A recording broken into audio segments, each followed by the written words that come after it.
Assalamualaikum dan salam sejahtera. Hari ini Malaysia Post membawa lagi kita untuk mengupas isu-isu semasa, politik tanah air ataupun isu-isu hangat terkini dalam sudut pandang. Hari ini kami membawa tetamu istimewa jauh dari Ipoh, Perak, iaitu Dr. Aziz Bari. Yang berhormat Dr. Aziz Bari. Okey, selamat datang Doktor. Ya, terima kasih. Apa khabar? Alhamdulillah. Dah makan belum Doktor?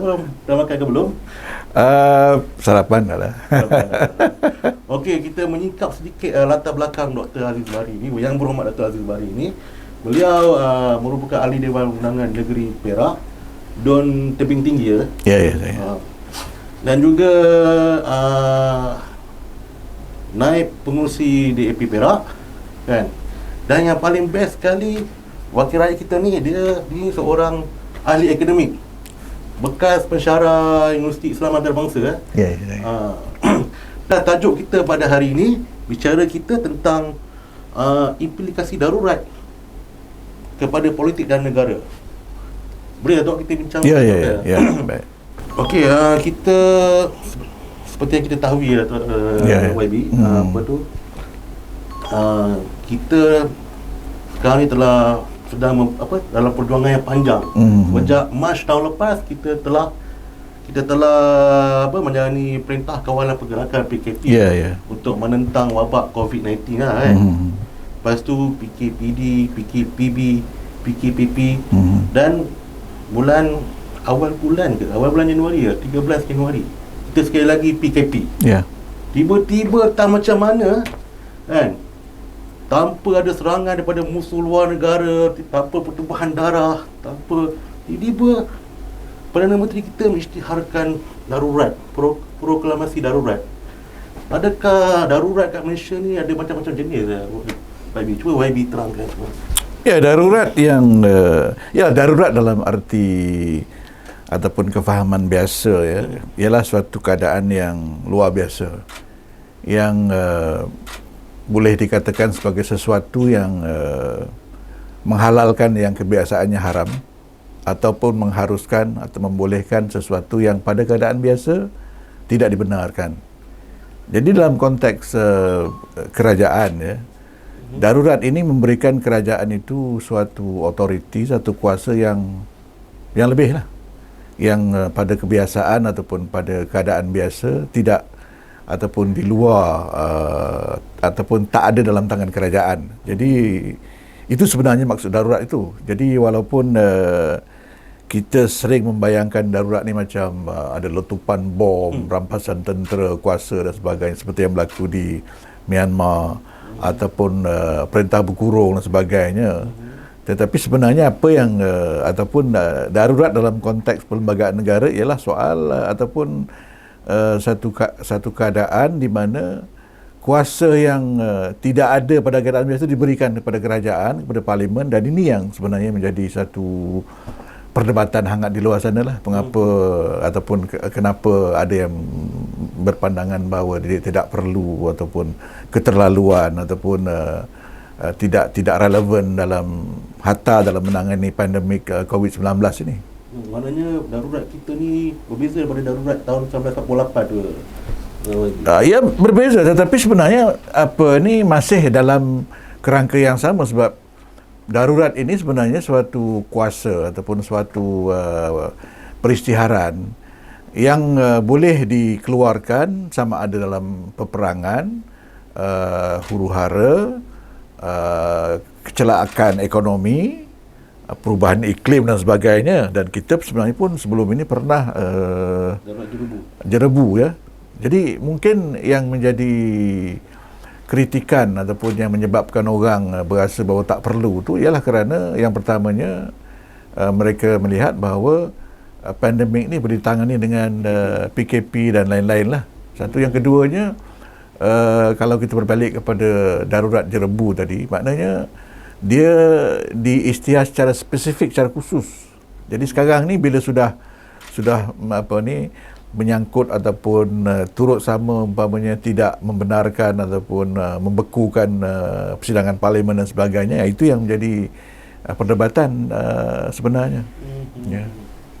Okey, maybe apa tu, yalah kita tengok PKP kita tahun lepas dan PKP tahun ni kan berbeza. Tahun ni kita tengok PKP tu dilonggarkan. Cuma semua benda boleh. Kan? Semua benda boleh, cuma tak boleh makan kat restoran je. Minum tak boleh minum kat restoran, kena pick up bawa balik kan. Cuma itulah yang hari raya PKP kita dah benarkan, kerajaan dah benarkan semua sektor-sektor kan lah semua. Pasar malam dibuka, lepas tu kedai kawar dibuka, gunting rambut dibuka balik, beroperasi. Tapi parlimen ni digantung lagi. Macam mana kita sekarang macam hak ahli parlimen tu dinafikan. Apa tu, untuk timbang tara balance apa? Ini sebenarnya yang menjadi perdebatan, oleh kerana kalau kita imbas kembali sejarah pun, contohnya darurat tahun 69 selepas peristiwa 13 Mei, parlimen dipanggil dan bersidang. Bahkan waktu itu kalau kita ingat balik darurat atau persidangan parlimen pada tahun 1971, iaitu selepas darurat Ittihad pada bulan Mei 1969, apa yang berlaku dalam sidang parlimen itu ialah perlembagaan dipinda.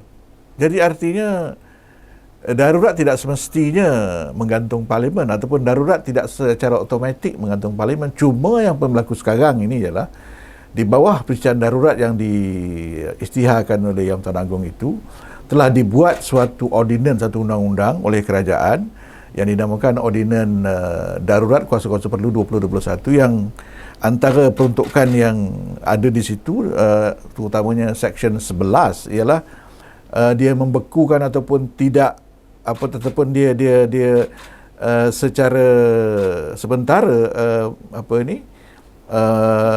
tidak soal memberhentikan perjalanan ataupun kuasa Yang Bertuan Agong untuk memanggil, membubar dan memprorok parlimen. Jadi itu sebenarnya yang peruntukan yang menggantung itu. Dia tidak sebab ada yang faham darurat maka parlimen gantung. Tidak. Bergantung kepada pemerincian ataupun detail pada kuasa ataupun ordinan yang dibuat itu. Jadi ini yang menjadi isu sekarang. Kalau tahun 69 sewaktu terazak dulu parlimen tidak digantung sedemikian, kenapa sekarang ni digantung ataupun tak dibenarkan? Sebab yang menjadi masalah ialah satu lagi ialah soal keabsahan kerajaan itu sendiri. Jadi makanya orang mengatakan bahawa darurat ni bukan untuk menangani COVID-19 tetapi untuk menyelamatkan pentadbiran Muhyiddin Yassin. Pada YB sendiri macam mana?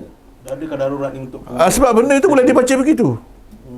Maknanya kalau tanya saya tidak mengatakan semestinya begitu, tapi oleh kerana ruang itu ada, maknanya setelah parlimen ataupun speaker parlimen tidak membenarkan usul undi tak percaya itu dibentangkan dalam sidang yang lepas, dan selepas sidang itu habis dengan tiba-tiba darurat diisytiharkan, makanya orang, dan ini satu perkara yang kita berhak bagi pandangan ini tak salah. Jadi kalau dia derhaka ke tidak itu yalah bagi apa tu, yalah Yang di-Pertuan Agong telah perkenankan darurat ni diisytiharkan oleh Perdana Menteri. Kita tahu sebab apa yang di-Pertuan Agong ni dia tak untuk mengelakkan berlaku pilihan raya lah. Sebab kerajaan sekarang tak stabil kan, keabsahan dia dipertikaikan. Contoh macam darurat proklamasi darurat diisytiharkan di Batu Sapi dan di Geri. Maknanya yang ni memang samalah tujuannya kan, kita macam boleh tahulah iyalah sebab kita harus ingat satu lagi perkara ini, yang ini pun saya fikir perlu juga dijelaskan, oleh kerana Yang di-Pertuan Agong ni ialah raja berperlembagaan. Dia bertindak mengikut nasihat, dia bukan sendiri. Jadi apabila baru ini bila Perdana Menteri membuat ucapan secara langsung di televisyen mengenai, dan dia menyebut bahawa Yang Bertuan Agong faham.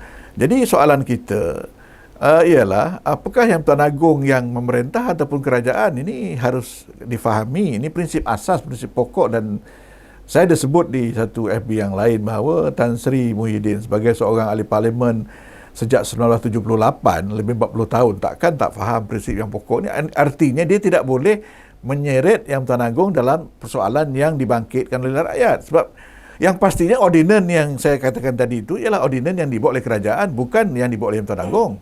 Itu jelas. Walaupun ditulis di situ diperbuat di Istana Abdul Aziz Pekan dan sebagainya, itu hanya official ataupun resmi saja. Yang sebenarnya ordinan itu ataupun undang-undang itu dibuat oleh pentadbiran PN, oleh Jabatan Peguam Negara di atas instruction, di atas arahan. Jadi mengapa harus yang tadi diseret dalam wacana ataupun dalam perdebatan ini? Dari satu YB, pernah negara kita ni dalam tempoh darurat ni mengadakan pilihan raya dalam sejarah? Pernah. Tahun yang pertama sekali pilihan raya umum yang pertama tahun 1955 diadakan sewaktu darurat antara tahun 48 tahun 60. Komunis satu mengganas. Kemudian pilihan raya yang pertama selepas merdeka tahun 59 pun diadakan sewaktu darurat. Bahkan kalau kita teruskan balik kita jangan lupa bahawa darurat tahun 1969 itu terus hidup dan berterusan sampai 2011 di bawah pentadbiran Datuk Seri Muhammad Najib apabila dia ditarik. Artinya dengan kata lain daripada tahun 69 sampai 2011 secara teknikal, secara undang-undang Malaysia masih dalam darurat. Dan kita boleh bayangkan dan kita berapa banyak pilihan raya daripada tahun 69 sampai tahun 2011 itu. Maknanya pilihan raya memang pernah dibuat ketika darurat. Jadi tak timbul soal darurat tak ada pilihan raya, tidak. Ya, yang saya katakan yang jelas tahun 55 sewaktu kita berperang melawan pengganas komunis tahun 48 hingga tahun 60. Memang yang pertama Datuk Abdul Rahman memimpin perikatan waktu itu dalam keadaan darurat, dalam keadaan ada kebakaran, ada orang dibunuh, ada yang anggota keselamatan yang mati ditembak oleh komunis, ada dirangkap sama Henry Gurney ditembak oleh komunis waktu itu. Lepas bila kita merdeka tahun 57, tahun 59 pun dalam keadaan darurat juga. Sebab tahun 60 baru dia diangkat. Darurat yang pertama. Zaman British itu. Maknanya memang boleh lah kan? Memang boleh. Memang ada sejarah dan bukti lah. Soal sekarang ni boleh tak boleh dengan masalah COVID ni soal yang lain. Apakah contohnya pihak SPR tidak boleh mengada SOP. Satu SOP ataupun ialah sekarang ni dengan zaman teknologi yang canggih ni, saya fikir itu bukan mustahil dan negara lain menjadi Amerika Syarikat pun mengadakan pilihan raya presiden baru dalam keadaan pandemik. Dan kita tahu di Amerika Syarikat yang dalam dunia sekarang yang 2 juta lebih yang dah mati ni, yang paling tinggi kat 0.5 juta di Amerika Syarikat. Jadi apa yang pelik ataupun apa yang kena fikirlah. Dan itu pentingnya parlimen dipanggil untuk bersidang dan bincang. Macam mana? Kalau majoriti ahli parlimen sebagai contoh berani ataupun mahukan pilihan raya dalam keadaan sekarang, sebab sebenarnya tak perlu ataupun tidak semestinya perubahan kerajaan itu berlaku secara begitu, tapi oleh kerana tak bersahaja dia bertikai. Itu masalahnya. Dan saya nak sebutkan juga perubahan kerajaan, perubahan kuasa pernah berlaku sebab Tun Razak menggantikan Tengku tahun 69, tahun 70 waktu darurat. Betul ya. Masa tu jadi pilihan raya ke perubahan kuasa ke Perdana Menteri baru ke boleh berlaku di zaman darurat. Masa tu kita lepas masa tu sedang berlaku kekacauan kawalan 13 ni kan. Perubahan kerajaan maknanya Tengku Abdul Rahman letak jawatan tahun 70 September 1970 dan diserahkan kepada Tun Razak waktu darurat. Okey YB, kita nampak kan bila Perdana Menteri mengisytiharkan proklamasi darurat ni kan. Ya. Adakah YB setuju macam keikhlasan dia kan? Keikhlasan dia ni betul-betul ke dia ikhlas nak memerangi COVID?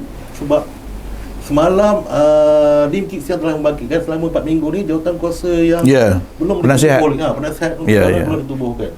Macam mana tu implikasi dia kepada negara kan? Daripada awal lagi sebenarnya penubuhan ataupun cadangan penubuhan lembaga penasihat itu pun daripada segi hakikat dan apanya ialah bahawa kita pun tidak pasti setakat mana, oleh namanya pun lembaga penasihat.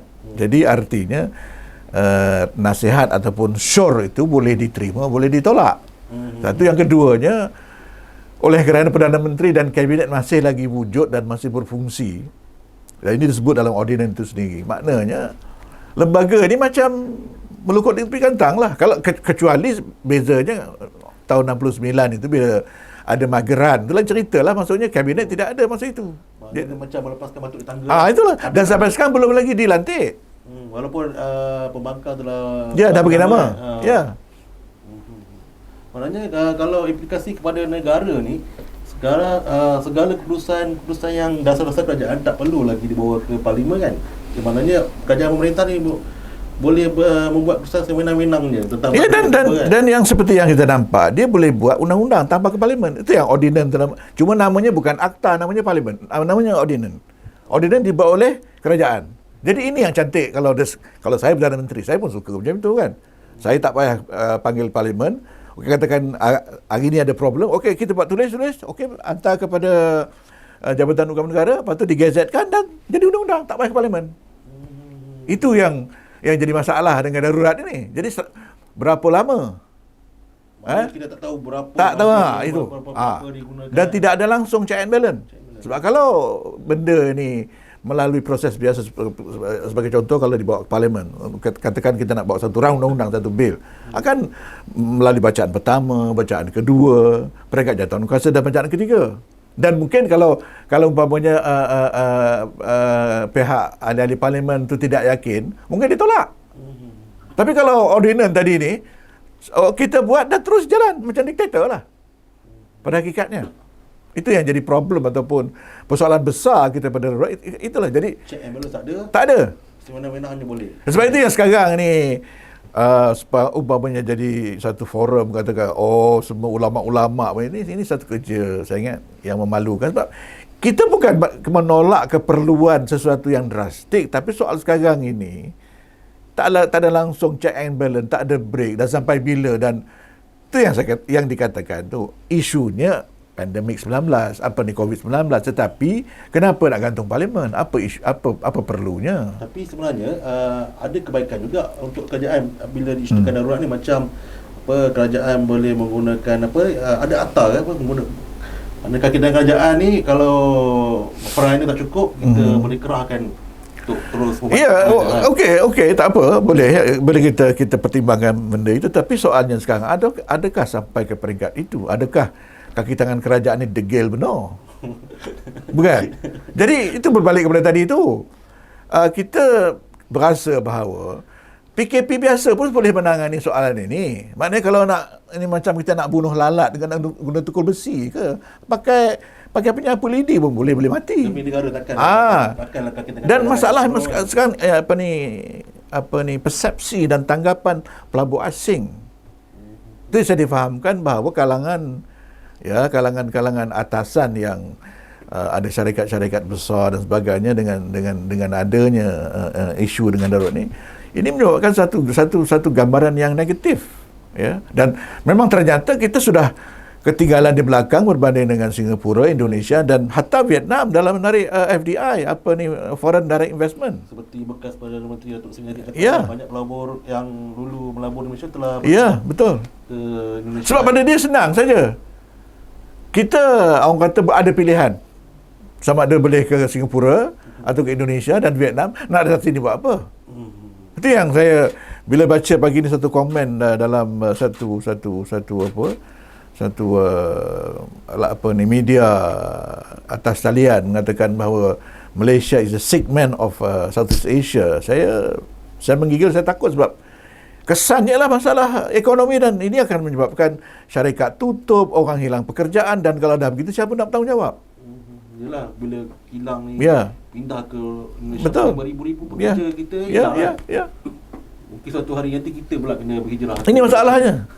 Jadi kita become the sick man of ASEAN, and ini bukan benda yang baik. Daripada segi logistik pula kalau darurat ni disediakan, macam kita kerajaan tak cukup kemudahan hospitality ke untuk warded ke bandar logistik asing. Adakah bila darurat ni, bila ada akta untuk itu antara benda yang nak ditangani kononnya, sebab di situ juga ada menyebut dalam ordinance yang saya katakan tadi, dia ada menyebut soal pampasan, ya. Maknanya kalau kerajaan nak ambil hospital A, katakan dia ambil ataupun disuruh buat itu dan buat ini, Kalau berlaku kerugian kerajaan tak perlu bayar dan orang ni tak boleh saman kerajaan. Okey, tak apa. Tapi soalnya adakah sampai ke tahap itu? Adakah maknanya kalau masyarakat ataupun orang Malaysia ni degil benar ke? Tak ada apa, tak ada kemanusiaan ke jadi isunya sekarang ni soalnya kenapa tidak benarkan untuk bawa isu ni ke parlimen supaya dapat dibahaskan, diperhalusi dan maknanya langkah dan cara terbaik dapat dirumuskan. Jadi seolah sekarang ni kita memang tak mau bincang orang, kita nak buat aja. Kita bincang sesama sendiri. Sendiri je. Jadi itu yang jadi masalah tu, kenapa sampai begitu? Kita bukannya teruk benar. Ya. Negeri lain pun sama. Ada juga orang kata, negeri A pun macam Indonesia pun tak ada darurat kan? Ada juga yang mengatakan begini. Dia kata, okey, sekarang kita dah istiadat darurat. Negeri A pun istiadat, negeri B. Isu je sekarang ini. Negeri A, negeri B tu sistem dia lain. Maknanya darurat dia mungkin tak seteruk kita. Jangan hanyakan negeri A istiadat darurat, negeri B istiadat darurat, kita berikut. Dan dia tidak ada masalah. Masalah besar yang saya rasa menghantui kita sekarang ini ataupun menyebabkan kita jadi jengkel ni adalah masalah kerajaan ni tak tahu sah ke tidak. Itu kan masa bajet itu yang macam iyalah, tapi tak secara langsung.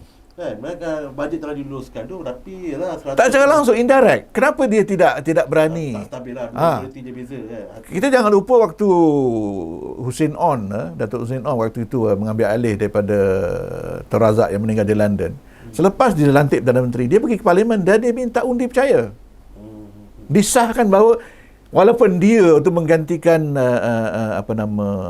Perdana Menteri yang dah meninggal dunia, dia nak pastikan bahawa di parlimen ada majoriti, walaupun memang majoriti memang ada.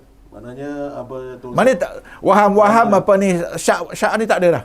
Jadi kenapa? Apa masalahnya? Kita bukan kata Muhyiddin tak ada majoriti, pergi dan test lah.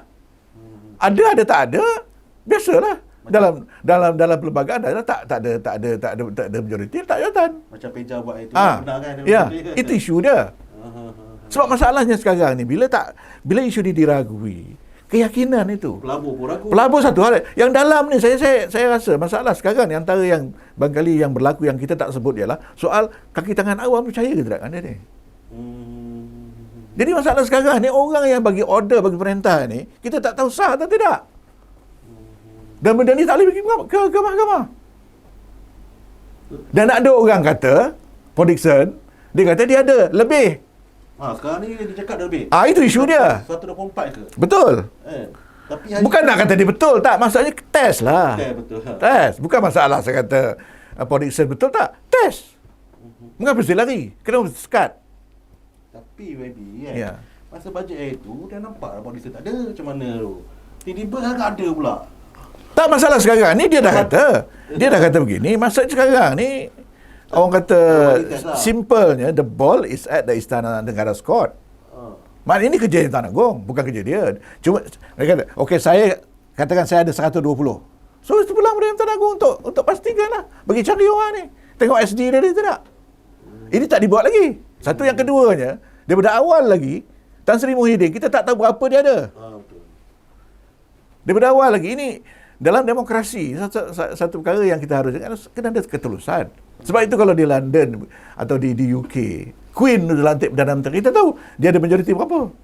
Jadi orang tak tuduh dia sebagai berat sebelah dan sebagainya.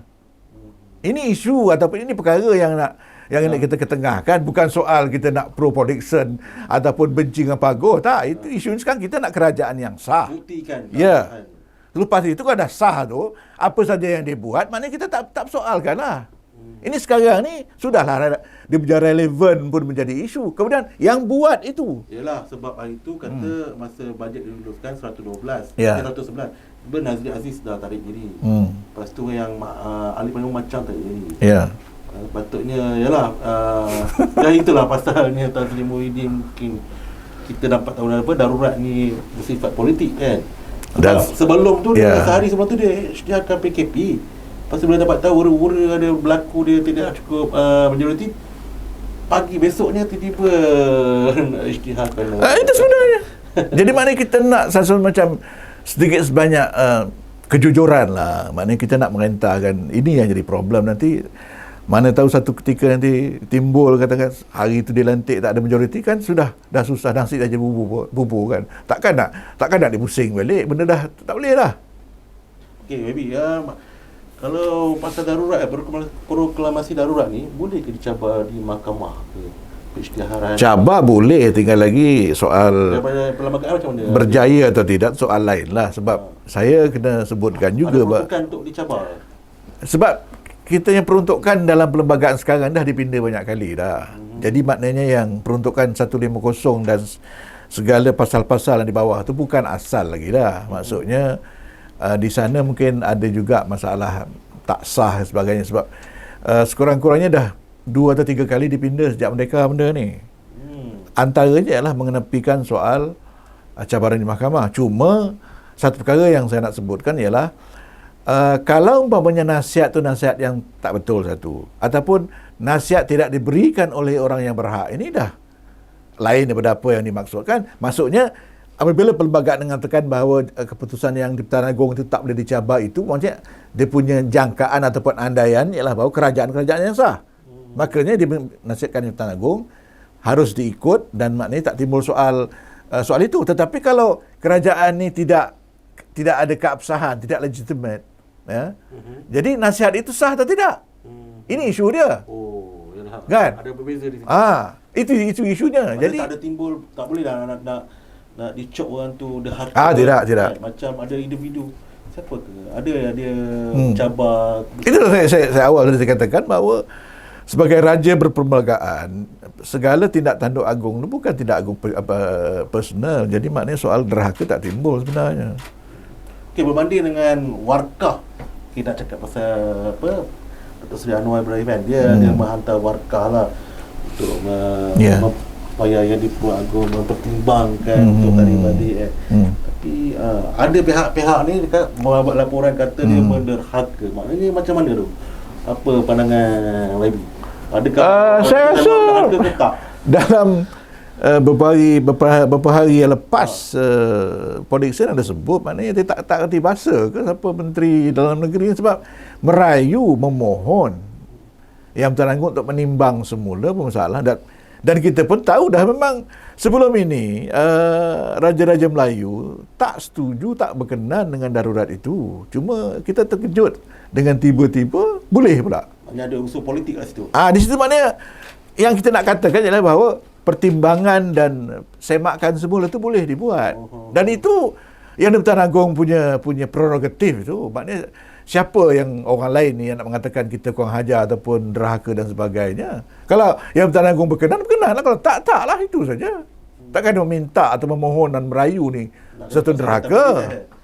Maknanya siasatan politik macam tak relevan ke? Apatah lagi sebagai raja berperlembagaan, dia bukan raja macam di Brunei ataupun macam di Arab Saudi yang memang kuasa tu kuasa ataupun keputusan peribadi raja itu. Ini di Malaysia tidak. Jadi maknanya banyak isu atau banyak isu penghargaan. Tak ada. Padahal bagi saya, kalau nak tengok dari segi ordinan itu, yang derhakanya Muhyiddin, sebab dia ambil kuasa yang Pertuan Agong tanpa bincang dengan raja-raja. Sebab kalau ikut perlembagaan, setiap undang-undang yang ada kesan kepada kuasa kedudukan dan keistimewaan raja-raja harus dibawa kepada majlis raja-raja terlebih dahulu. Ini tak ada. Tak ada ke? Tak ada. Dia bincang dengan Agong saja. Certain memang tak ada. Saya sebut perkara ini oleh kerana tahun 83 dulu berlaku krisis perlembagaan bila pentadbiran Mahathir waktu itu meminda perlembagaan untuk membataskan ataupun untuk membuang kuasa perkenan yang Pertuan Agong ke atas rang undang-undang parlimen. Ditolak oleh raja-raja, jadi krisis. Jadi kalau itu keadaan di sekarang ini dibuat tanpa langsung dirujuk pada majlis raja-raja, saya fikir ini menggunakan darurat untuk melemahkan institusi raja. Dia yang derhaka, bukan kita. Maknanya YB mendakwa Tan Sri Muhyiddin yang Ya, dia yang buat. Takkan yang Pertuan Agong buat. Dia bawa Ordinan tu yang saya katakan tadi dibuat oleh kerajaan, bukan oleh Pertuan Agong. Pertuan Agong memperkenankan. Ya. Takkan yang Pertuan Agong kata saya sekarang potong kuasa saya. Kalau ya pun dia mesti dapat perkenan daripada raja-raja Melayu yang lain. Macam yang masuk pada yang saya katakan tadi itu, yang krisis tahun 83 itu.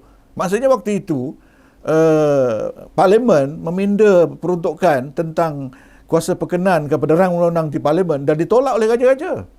Walhal kita tahu bukan selalu bukan pernah pun yang Tuan Agong tolak rang undang, tetapi apa pun oleh kerana kuasa itu diletakkan dalam tangan di Tuan Agong, ya, yang kuasa yang saya katakan tadi, kuasa memanggil, kuasa membubar, memperorok Parlimen itu di tangan Tuan Agong, disebut dalam perlembagaan. Sekarang telah pun dia kata tidak berkesan, tidak berjalan, maknanya digantunglah. Jadi soalannya takkan Tuan Agong gantung kuasa dia sendiri tanpa bincang dengan raja-raja yang lain yang melantik dia sebagai Tuan Agong. Tapi YB, yang hikmahnya bila buat proklamasi darurat ni, dia tahulah maknanya PRN 15 ni tak lama lagi lah. Itu kita tengok Itulah dalam hikmahnya kita dalam apa kita punya dah tular dengan gambar apa dia dia cetak. Ni kata mungkin disambung ke apa Ogos ni sambung ke tahun depan darurat ni, tengok dia. Cuma sekarang ni yang saya mengenai ramai yang terlupa, mungkin dia nak sekalikan dengan PRN di Sarawak, sebab di Sarawak ni tahun ni dah cukup 5 tahun, sama ada bubar atau tidak dia kan bubar automatik. Jadi mungkin dia nak ambil ataupun nak sekalikan dengan Sarawak sebab yalah daripada risiko politik kalau dia menangguhkan ataupun dibenarkan Sarawak dan mungkin Sarawak ni tak bagi berita yang bagus, kacau lah kan. Mungkin dia nak sekali dengan itu untuk jimat ke segala yang apalah. Ada soalan lain ke untuk pasal proklamasi darurat ni? Untuk apa audien ada? Saya tak ada soalan lagi baby. Ada pasal darurat, cuma ada soalan lain boleh baby pasal Momer buku Tommy Thomas tu. Apa pandangan YB tentang buku tu? YB dah baca belum buku tu? Saya dah baca daripada petikan itulah, tapi apa yang biasa berlaku lah dalam demokrasi yang segar ialah anggota pentadbiran selalunya menulis memoir selepas mereka meninggalkan kerajaan. Dan sebenarnya daripada segi demokrasi satu benda yang baik, oleh kerana dia akan memberikan peluang pada rakyat untuk mendapat sedikit sebanyak gambaran bagaimana sesuatu keputusan itu dibuat. Adakah yang kadang-kadang sebab kerajaan sendiri pun ada dalam kerajaan berbagai-bagai pandangan. Jadi sekurang-kurangnya memoir yang ditulis oleh key figures dalam kerajaan akan memberikan gambaran kepada rakyat apa yang berlaku. Satu, yang keduanya, kalau ada benda yang tak betul pun saya fikir itu biasalah. Sama ada fakta ataupun tafsiran, itu satu benda yang lumrah. Jadi kita nak marah siapa? Bukan. Dan sekarang ni saya tengok dengan apa yang terbaru dalam Amazon, buku ni telah jadi hit, top hit kan. Kalau kita berbuat sesuatu kepada dia, saya fikir kita akan jadi pariah dunia lah. Dan sekarang ni dia dah jadi popular, terlalu popular. Nak haramkan pun susah, sebab nak diharamkan sekarang zaman benda-benda dah boleh ditularkan online. Tak ada gunanya dah. Tapi YB, saya baca YB punya ketika yang Keputusan Malaysia Sabtu itu. Yalah, seolah-olah nampak macam YB mempertahankan Tommy Thomas tu. Tapi wahal buku yang dibuat oleh Tommy Thomas tu, dia telah melanggar banyak kerajaan negara didedahkan. Itu kata orang. Kan? Siasat isu ni ada dua pandangan. Satu kata begini, satu kata begini. Yang dia kata langgar rahsia tu betul ke? Itu kata orang. Itu baru report polis baru. Polis tengah siasat, ada ke tidak saya tak pasti. Belum dibuktikan lagi. Dan yang ada orang kata sampai kata nak menjatuhkan imej dan martabat peguam negara ni, kenapa? Kalau saya kata orang ni malas, umpamanya tak? Kalau tak betul, orang boleh saman saya. Satu. Yang keduanya, kalau betul, dan rakyat nakkan pegawai jabatan peguam negara yang berintegriti, yang kompeten. Sebab apa yang saya nampak ialah seolah-olah Tommy Thomas mengatakan pegawai jabatan peguam negara tidak berkemampuan untuk menangani kes yang berat itu. Saya kata sebagai seorang peguam yang dah lama, dah puluhan tahun jadi peguam, dia ada hak kata begitu. Dan orang ni yang naik minyak, kenapa? Maknanya biarkan kuasa menyiasat. Yes, dan saya tak sukalah nak melihat benda ni sebagai anti Melayu. Dan majoriti yang berang, yang naik minyak, yang gila babi ni Melayu. Dan dia ni India, bukan? Jadi takkan kita nak gambarkan begitu. Kalau betul nanti memang tak kompeten, yang Melayu kan Melayu sendiri. Mengapa kita mesti pertahankan Melayu yang tak kompeten, Melayu yang lembab, Melayu yang tak cekap ni? Dan ini masalah sekarang. Jadi kita tunggulah dulu apa yang sampai nak macam kata tarik Tan Sri lah, haramkan buku. Saya rasa ini orang kata perangai ataupun pendekatan sebelum ada lama lah. Yang hangat ni selalunya dekat media sosial ya, YB. Ya. Tapi dalam apa nama media yang rasmi pun memang kata begitu kan. Jadi saya agak saya tak setuju contohnya bila Thomas kata apa nama, bila Tun Mahathir letak jawatan, maksudnya dia kerajaan emas itu tak betul. Kalau kata saya menyokong dia pun tak. Bagi saya di sini mempertahankan kebebasan bercakap. Saya bukan setuju semua apa yang dia cakap. Yang saya katakan tadi itu memang pada saya, dan ada seorang peguam pun dah sebut tak betul. Dan kita pun heran macam mana peguam-peguam boleh kata macam itu. Jadi maknanya pada saya ada yang betul, ada yang tak betul. Tapi kita terimalah sebagai memor pandangan dia. Siapa yang tak setuju, tulis buku lain lah. Atau macam Tun buat statement. Kalau ada tak betul, biar pihak berkuasa. Ya, betul. Jadi tak adalah perlu nak emosi, nak menuduh dia menjatuhkan maruah ataupun martabat Jabatan Dugaan Negara dan sebagainya. Saya tak tujulah perangai emosi macam tu. Kita kena berjiwa besar lah. Okey, last sekali soalan saya, tapi nak berkaitan politik lah kan. Ya. Saya nak tanya macam mana peluang Pakatan Harapan ni untuk pada PRU15 ni untuk kembali berkuasa di Malaysia ni, macam mana? Sekarang kita nampak macam boleh ada 3 penjuru, 2 penjuru. Macam mana pandangan YB? Firasat YB lah, adakah masih berpeluang, adakah masih kena join orang ni, kena join dengan ni ke? Pakatan Harapan, pendekatan Pakatan Harapan nak masuk PRU15 ni. Yalah, dalam politik ni saya rasa satu perkara yang sekarang ni belum lagi kan, yang kita kena ingat ialah bahawa orang ni ingatan dia agak singkat. Jadi selalunya keputusan ataupun trend dalam pilihan raya itu terpulang ataupun dipengaruhi oleh apa yang berlaku waktu itulah. Jadi sama ada sekarang ni contohnya lah, kalau pilihan raya besok, jadi buku Tommy Thomas akan menjadi isu besar. Kan? Jadi dinamik kat situ lah. Jadi sedangkan itu pada saya bukan isu penting yang seharusnya menentukan menang kalah ataupun siapa yang nak merintah kan. Sebab kita bercakap sekarang bila sebut PRU, maknanya kita nak milih kerajaan baru kan. Jadi kalau berlaku begitu agak malang lah. Yang keduanya dengan keadaan pandemik sekarang ni, saya tak pastilah macam mana dia akan mempengaruhi keputusan itu kan. Saya nampak macam kerajaan PN dulu tahun lepas kan. Ketika baru mengambil alih kuasa tampung, masa tu dia di Sanjung lah. Tapi bila berlaku PRN di Sabah tu, lepas tu penularan makin merebak. Sekarang ni lepas tu bantuan pun agak tak ada lagi moratorium kan. Rakyat dah mula menyampah kan. Macam mana pandangan YB tu? Itu pun ada kesan sebab saya rasa majoriti rakyat kita ni adalah daripada golongan yang, saya tak kata B40, tapi maknanya di golongan yang memerlukan bantuan lah. Bahkan dengan pandemik COVID-19 ni, kelompok ataupun kumpulan yang dulu boleh katakan mewah, macam contohnya juruterbang kan, tiba-tiba terdampar kan. Jadi maknanya kita duga lah golongan yang orang kata selesa ni dah jadi terkapai-kapai kan, jadi marhain kan. Jadi ini benda ni akan pengaruhi mau tidak mau keputusan itu. Dan sama juga orang yang duduk di luar Malaysia kan, yang kerja di luar tak boleh balik. Jadi ini mau tidak mau akan menjadikan atau menjadi mempengaruhi keputusan itu. Maknanya hari mengundi itu bergantung pada naratif yang yes.